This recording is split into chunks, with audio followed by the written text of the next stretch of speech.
નમસ્કાર મિત્રો, આપનું સ્વાગત છે અમારી વેદા ઓફિસર યુટ્યુબ ચેનલ પર. આજનો આપણો ટોપિક છે રિલેટિવ એડવર્બ્સ, જે આપણે પ્રથમ ભણી કે આજે પાર્ટ 2 છે. તો મિત્રો શરૂ કરીશું આજનો આપણો ટોપિક. એમાં પ્રથમ શું આપેલું છે? પ્રથમ તો કે હાર્ડલી વેન અને સ્કેર્સલી વેન. એટલે કે હાર્ડલી વેન અને સ્કેર્સલી વેન ક્યારે મુકાય છે? તો મિત્રો પ્રથમ તો આ બે વસ્તુ શું છે કે એક પ્રકારનો ટાઈમ સૂચવે છે. અને જે આની અંદર જે વાક્યની શરૂઆત છે શાનાથી થાય છે? હાર્ડલી કે સ્કેર્સલી બંનેથી જે વાક્યની શરૂઆત થાય છે. અને જે બીજું વાક્ય એ વાક્યની શરૂઆત થાય એના પછી બીજું વાક્ય હોય છે મિત્રો. તો એ બીજું વાક્ય હોય એના પૂર્વે, એટલે કે બીજું વાક્ય હોય એ બીજા વાક્યની આગળ શું મૂકવામાં આવે છે? વેન મૂકવામાં આવે છે મિત્રો.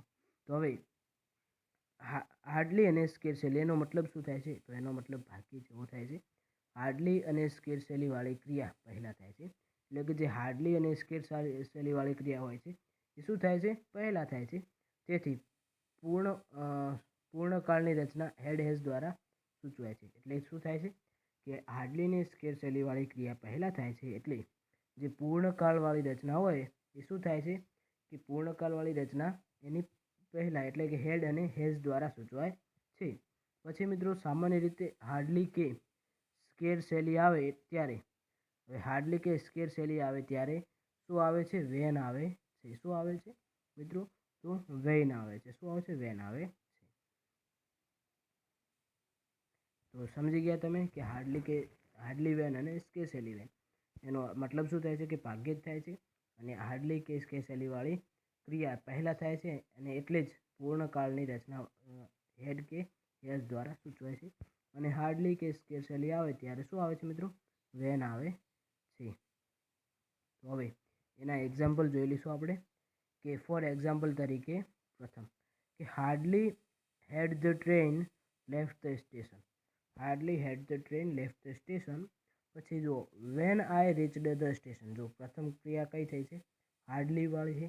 અને એના પછી જે આ બીજું સેન્ટેન્સ છે, મતલબ કે બીજી ક્રિયા છે, એની પૂર્વે શું મૂકવામાં આવ્યું છે? અહીંયા વેન મૂકવામાં આવ્યું છે.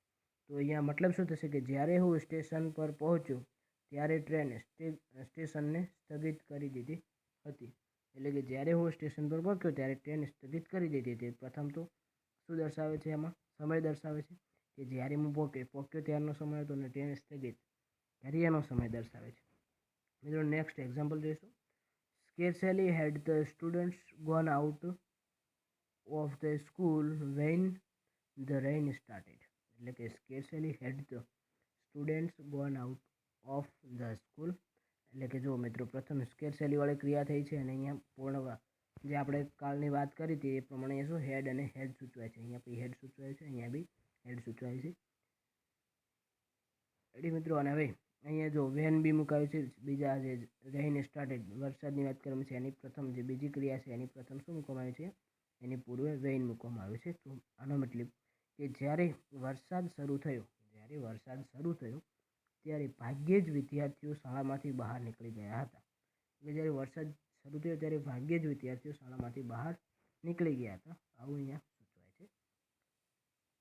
હવે નેક્સ્ટ ટોપિક જોઈશું આપણે. શું જોઈશું? તો કે સિન્સ. હવે સિન્સ શું દર્શાવે છે? તો એ મતલબથી થાય છે અને શું સમય દર્શાવે છે. સિન્સ શું દર્શાવે છે? સિન્સ એ સમય દર્શાવે છે મિત્રો.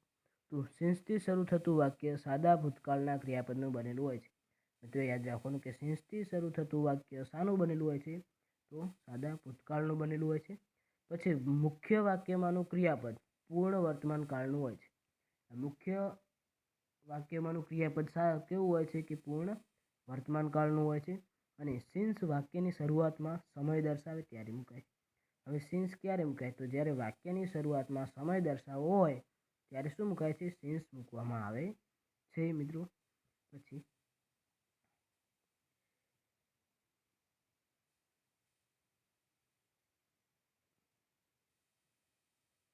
હવે મિત્રો જો ભૂતકાળમાં ચોક્કસપણે બનેલી ઘટનાને વર્તમાનમાં સંબંધ છે તે દર્શાવવા સેન્સનો ઉપયોગ થાય છે. હવે ભૂતકાળની અંદર ચોક્કસપણે જે કોઈ બી ઘટના બની હોય અને એ ઘટનાની વર્તમાનની અંદર સંબંધ છે, ભૂતકાળમાં બની હોય અને વર્તમાનમાં સંબંધ છે, એ દર્શાવવા માટે શાનો ઉપયોગ થાય છે? સેન્સનો ઉપયોગ થાય છે. એક્ઝામ્પલ જોઈ લઈશું કે I have been teaching you since you come, એટલે કે તમે આવ્યા ત્યારથી હું તમને શીખવી રહ્યો છું. તમે આવ્યા ત્યારથી હું તમને શીખવી રહ્યો છું. તમે ભૂતકાળની અંદર આવ્યા છો, વર્તમાનમાં એ ક્રિયા ચાલુ છે, તો એ દર્શાવવા માટે શું થાય છે? સેન્સનો ઉપયોગ થાય છે. તો મિત્રો નેક્સ્ટ એક્ઝામ્પલ જોઈશું આપણે. તો કે Paresh hasn't visited school since he left the school, એટલે કે પરેશે શાળા છોડી ત્યારથી તેણે શાળાની મુલાકાત લીધી નથી. પરેશે શાળા છોડી ત્યારથી તેણે શાળાની મુલાકાત લીધી નથી. મિત્રો જો આમાં મુખ્ય વાક્યમાં શું છે? પૂર્ણકાળ સૂચવાય છે હેઝન્ટ, અને મુખ્ય ક્રિયાપદ શાનું આવે? સેન્સવાળું ભૂતકાળનું ક્રિયાપદ આવ્યું છે વિઝિટ, અહીંયા ભૂતકાળનું ક્રિયાપદ લાગેલું છે, જે તમે સમજી શકો છો. નેક્સ્ટ હવે ફરીથી સિન્સ આવે છે. અહીંયા સિન્સ શું દર્શાવે છે? તો અહીંયા સિન્સ એ કારણ દર્શાવે છે. શું દર્શાવે છે મિત્રો? સિન્સવાળું વાક્ય કારણ દર્શાવે છે. આપણે જોઈશું એના ઉપયોગ. તો કે વાક્યની શરૂઆત સિન્સથી થાય છે. શાનાથી થાય છે વાક્યની શરૂઆત? સેન્સથી થાય છે. મુખ્ય વાક્ય કોઈક પરિણામ કે અસર સૂચવે છે. હવે મુખ્ય વાક્ય હોય એ કોઈક પરિણામ સૂચવતું અથવા તો કોઈ પ્રકારની અસર સૂચવતું હોય છે. જ્યારે સેન્સવાળું વાક્ય શું સૂચવે છે? પરિણામનું કારણ. હવે જ્યારે કોઈ પરિણામ કે અસર સૂચવાતી હોય તો એનું કારણ સૂચવવા માટે શાનો ઉપયોગ કરીએ છીએ? આપણે સેન્સનો ઉપયોગ કરીએ છીએ. હવે થર્ડ નિયમ કે સેન્સવાળું ગૌણ વાક્ય પ્રથમ હોય છે. હવે જે સેન્સવાળું ગૌણ વાક્ય હોય એ શું હોય છે? પ્રથમ હોય છે. જ્યારે પરિણામ સૂચક મુખ્ય વાક્ય બીજું હોય છે. પરિણામ સૂચક મુખ્ય વાક્ય ક્યાં હોય છે? બીજું હોય છે. તો એક્ઝામ્પલ જોઈશું આપણે. તો ફોર એક્ઝામ્પલ કે since I am tired I haven't finished my work, એટલે કે હવે અહીંયા I haven't finished my work, એટલે કે મેં મારું કાર્ય પૂરું કર્યું નથી. તો હવે આ શું છે? પરિણામ સૂચવે છે કે ભાઈ કાર્ય પૂરું કરવામાં આવ્યું નથી. રેડી? તો હવે એનું શું પરિણામ? હવે એનું જે કારણ સૂચવાય છે. તો અહીંયા સેન્સ દ્વારા કારણ સૂચવવામાં આવે છે કે હું આઈ એમ ટાયર્ડ, એટલે કે હું થાકેલો હતો. સેન્સ એટલે કે હું થાકેલો હતો, તેથી મેં મારું કાર્ય પૂરું કર્યું નથી. શું સૂચવે છે અહીંયા? સેન્સ દ્વારા રીઝન એટલે કારણ સૂચવવામાં આવે છે. મિત્રો જે આ ઉપરના નિયમ પરથી તમે ભણી ગયા, જોયું આપણે એક્ઝામ્પલ તરીકે. Thanks for watching my video. મિત્રો અમારી બીજો ઓફિસે યુટ્યુબ ચેનલને સબસ્ક્રાઈબ કરો મિત્રો, અને આ વિડીયોને લાઇક, કોમેન્ટ અને શેર કરવાનું ભૂલશો નહીં. Thank you very much.